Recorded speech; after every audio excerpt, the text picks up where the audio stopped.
الله الرحمن الرحيم الحمد لله والصلاة والسلام على رسول الله وبعد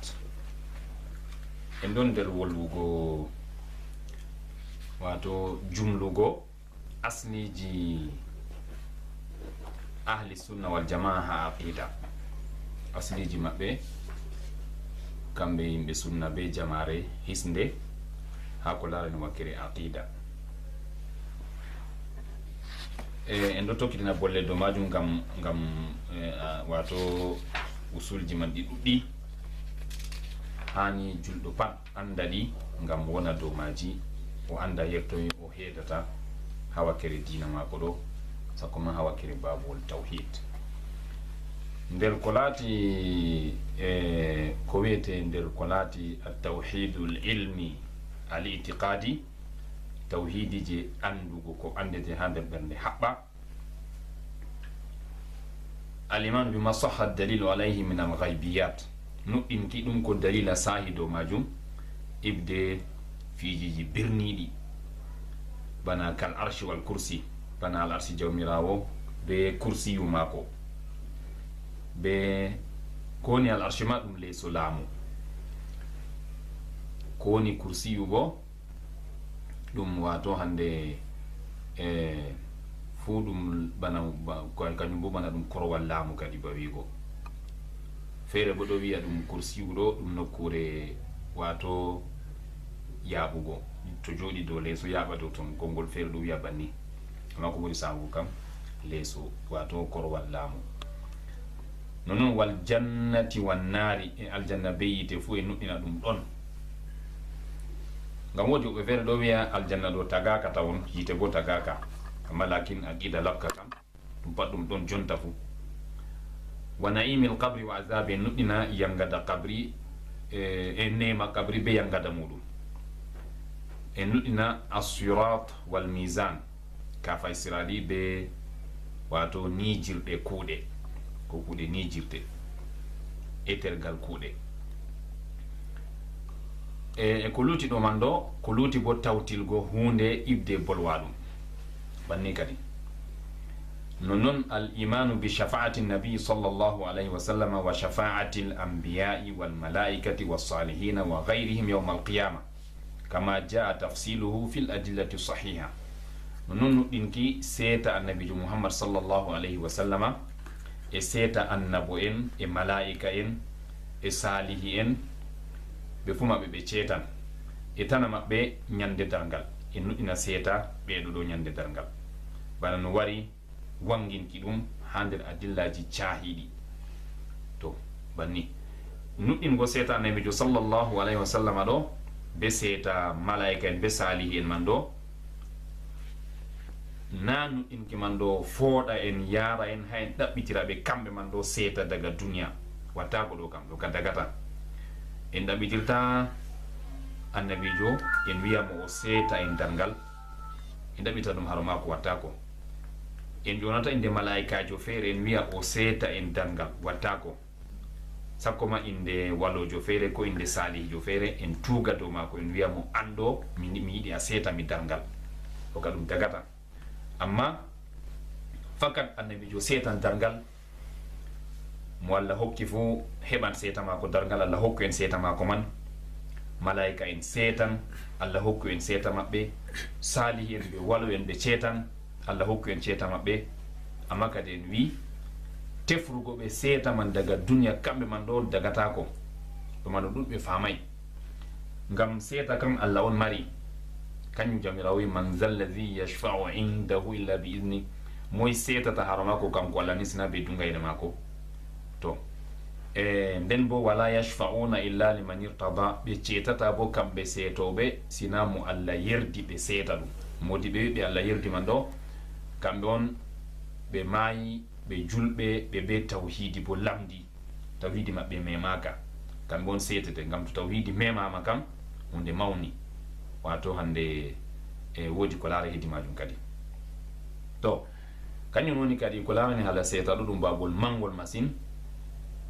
dagata ko a tefra goɗɗo daga duniya o seetama dagata ko a gasnana goɗɗo ha duniya ɗo anɗo a seetatam dargal diga ko en nanata ha yimɓeji woɓɓe feere wi'oɓe min ɗo mo tokkiyam fu mi setan ɗum darngal ɗo bat ɗum haala mere ɗum shirku. To goɗɗo waɗi banni no waɗi shirku, moy weccinomama a setan, moy on andinima a cenaɗo ha Allah a setan darngal ɗo. to wi'owo min ɗo mo tokkiyam fu mi setan ɗum darngal o waɗi shirku. jaɓowo wi'a oɗo o wi tomi tokkimo o setana darngal mi tokkanmo o setami darngal, ɗo bo waɗi shirku. mandu pat ɗum kulniɗo masin wattako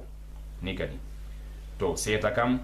en nuɗɗina Allah, seeta ɗo Allah mari en huwa umroje mako, en dayta kaale mako sakko makko lara en wakkile tawhidi, en ayna tawhidiji meɗen nden en tamma seeta setoɓe ñande darngal, en tamma ɗum bo ha Allah tabɓo. nonnoon nder aqidaji maɓɓe kamɓe ahlusunna wal jamaa yiiki mumini en jawmirawo maɓɓe ñande darngal ha ummugal, ha nokkure ummugal, nokkure jawmirawo ummitinta tagle darna fil mahshari, ha ummugal ha nokkure wato hande yimɓe Allah hawtata yimɓe ñande darngal. mumini en yi'an jawmirawo ñande darngal dow no gonɗi, on mo yankiri yiiki man ɗo, ko bo o tawtili kanko kam o miiliɗo o majjuɗo. to amma yiiki man ɗo ɗum heɓanta goto fo haro duniya. goɗɗo wi'a kañum ka yi Allah ha duniya ɗo wattako. to goɗɗo wima a tasban tasbore feere, a tasba ha a yotta ko wiyete jazbu, wato foɗɗindago na ɗumen ɓe wiyata jazbu, wato zati foɗima wotima an ka a warti a wurti yake ma sam, yake man ɗo wayu a yiyan Allah. to man ɗo ka komoye nuɗɗini banni fu o laati kanko man bo waɗi bofol mangol, o tabitini hunde nde wala. kañum woni jawmirawo yiyatake ha duniya, komo wala tagdi yiyata Allah ha duniya, ɗo kam wattako sam. wa hiya lan taqa li ahadin fi dunya, yiki man ɗo ɗum heɓanta ko goto fo haro duniyaru banni kadi. annabi Musa ma be annabako mako ma be latugo mako nder nulaɓe ulul azmi jam en taynoraki, kamɓe man ma nder maɓɓe man ma annabi Musa nde tori Allah wi hayye Allah hollay mo zati mako kanko annabi Musa, Allah hollay mo zati mo kanko annabi Musa alayhi salam. to lan tarani walakin inzur ila aljabali, a fotay a yiyammi an annabi Musa, amma kadi laarule haro hosere nde zati Allah wangani hosere dedei ko nijat, dedei ko watta, dedei ko sukkata wurdere batal, hosere man nde natti, nde fumare, nde ɓolwi, kañum annabi Musa ka yi. annabi Musa yiyayi Allah. to banni kadi to Allah yiyatake ha duniya, kañum mima nden ka yimɓe ƴaƴata wiya kamɓe wayyo ɓe tasban ha ɓe yiya Allah ɗo, ɗum fewre mere, ɗum haala mere, na non woni ɗum bofol mangol bo. wiyoɓe non man ɗo ɓe waɗi hunde mawde masin, yottinan ɓe ha shirku. mo jaɓani ɓe fu bo ɗo man fu non man kadi ɗum kulni ɗum masin kadi. nder ko nuɗɗinte karamatul awliyai wa salihina haqqun, karamaji ji Allah hokkata walo en maako be salihi en ɗum gonga, kañuma ɗum gonga. ko woni karama ɗo, Allah hokka hunde sekinde al'ada waɗa ha jungo wato jeyaɗo muɗum, salihijo muɗum, kañuman ɗo bo ɗum gonga, ɗum ɗo waɗa, ɗum ɗo fe'a waɗa ha hande walo en Allah e salihi en maako. nden misaluji man bana wato hande jawmirawo holla ɓe yaake feere hunde wirnide ɓe yecca e ko nandi e majum. yaake feere Allah bana irin ko wiyete ha qissa, wato hande lalla qissa man ka cahika, sahabo en woodi nde ɓe jahi dow maayo, ɓe umi ɓe wato ɓe jahi dow maayo, jomirawo waɗane ɓe maayo ɗo warti ba laawol on jorgol kolon, ɓe yahi dow maayo ko hande kolɓule maɓɓe ma wato hande sofay. to man ɗo en andi ɗum karama nder karamaji walo en, Allah hokki ɓe banni ngam bo wallugo diina. ɓurna karamaji man teddungalji man pat latan ngam wallugo diina banni. kañum woni kadi nden kam na kala hunde sekinde al'ada fuu wato nde latata karama, na nde a tawi hunde nde watta kono ha ɓi adama, nden waɗi ha ɓi adama, nden paasi ha wakkere ɓi adama fu bo a resirta ɗum karama on, wa hakada banni na ɗum wato na kala irin ko waɗi banni fu ɗum wiyete karama accina goɗɗum feere ka yawma ko ɗum laata ɗum lanjinki hananga on lanjinki hananga Allah ɗum lanjinamo hananga bayugo tokki shaytan o kuje ceekiɗe alaɗa ɗo waɗa heddi mako shaytan on bo wallititamo ɗum waɗa irin man kam ɗum laatan nder battiɗinki shaytanuji be nanta wonnoɓe be wa hakada banni kadi to nden kam ɗume on irin banni man ɗo ettirte no en heftirta to teddungal irin karama man to waɗi ha goɗɗo ɗum laati wakkere Allah ko bo wakkere shaytanu no en heftirta ɗum wakkere Allah on kam en yiya on man ɗo oɗo yaadi be deftere Allah be sunna ha yake kuje ha kuuɗeji mako ha ibadaji mako ha kaɓɓe tawhidi mako ha yakeji mako no en heftirta ɗum lanjinke hananga go on bo ɗum wakkere shaytanu go bo en tawa goɗɗo man o wonday be sunna sam o wonday be deftere Allah wala ko yaalimo be man balma o créyi bid'aji goɗɗe feere oɗo dogi dow maji irin mako kam ngam irin to banni waɗi wa hakata ɗo kam ɗum laatan nder jo wakkere shaytanu go kañum wato hande modibbojo modiɓe tawhidi ɓe mbiyata bana ibnu tamiya be ibnul qayyim en ɓe mbi koda min gi goɗɗo ɗo fiira hakkunde asama be leddi ɗo min tabitinta ɗum karama je walangal Allah on sey to min etiri kuuɗe maako be deftere Allah be sunna annabijo Muhammad sallallahu alayhi wa sallam to min tawi yaadi nde ka min hefta min nuɗɗina kadi ɗum karama irin je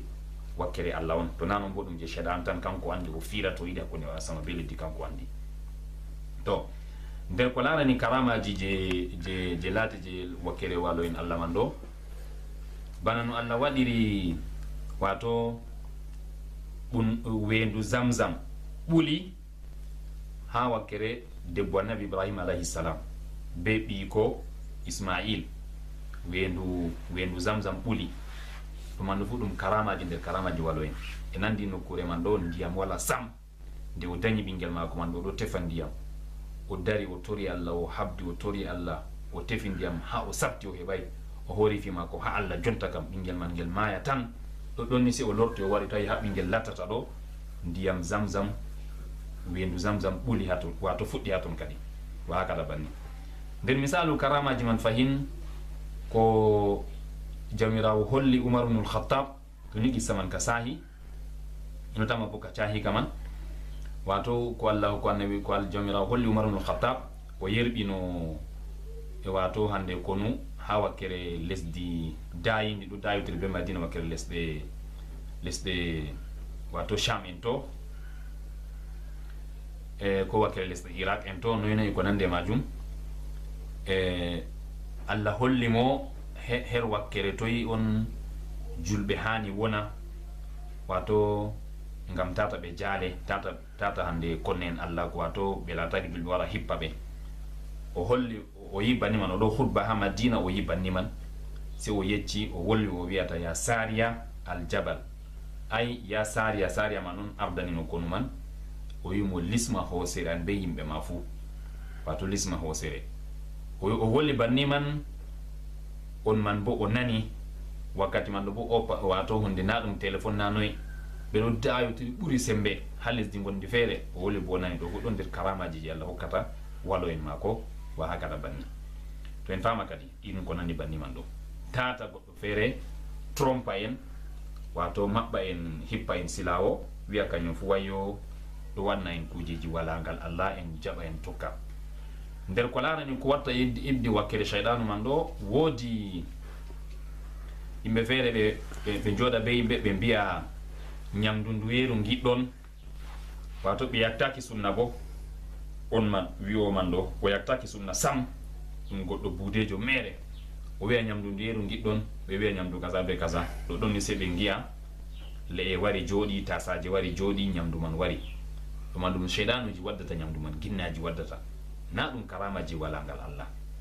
nden karamaji walangal Allah ɗo wato mo hokkama karama teddungal man ɗo